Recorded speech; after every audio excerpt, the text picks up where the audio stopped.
Well, we're just over a month away from the November 4th special election. In addition to Prop 50 redistricting, voters in Reading will be deciding on a proposed 1% sales tax. Action News Now reporter Blake Mayfield spoke with voters today to get a feel for where that measure stands. In just under 5 weeks, Reading voters will take to the polls to vote on Measure A, a citizen-led initiative that would increase sales tax in the city from 7.25% to 8.25%.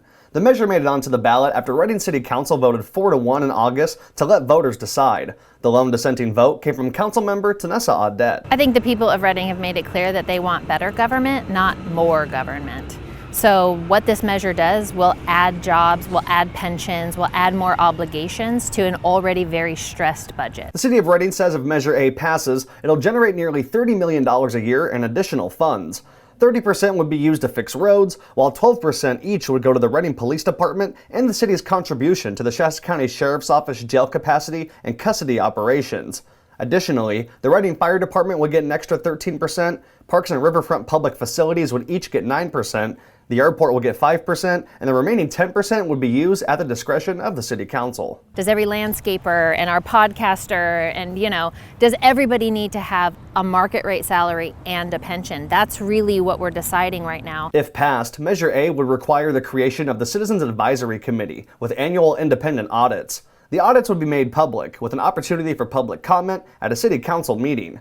Audet told me she believes the measure, being a citizen-led initiative, could be misleading. City Hall went and shopped for some citizens to come together to make this measure on the ballot. And so it didn't come the other way. Citizens didn't come to us and ask. For the 2025-26 fiscal year, the City of Reading's operating budget is more than $556 million for 956 employees. With the increase, that number could be more than $600 million a year in 2026 and 27.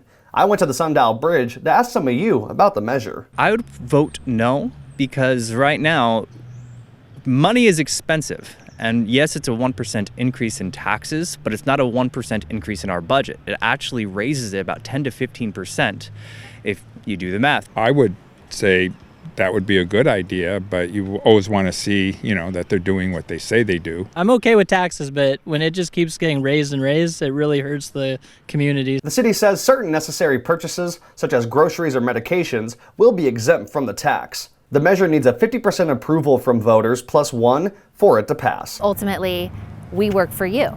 And so you need to be the decider on if we're doing a good job and if we've gotten that information, because the information that is available to me is what's also available to the public. Reporting in Reading, I'm Blake Mayfield, Action News Now. The city of Reading says firefighters and police salaries and pensions make up about 85% of the $556 million budget.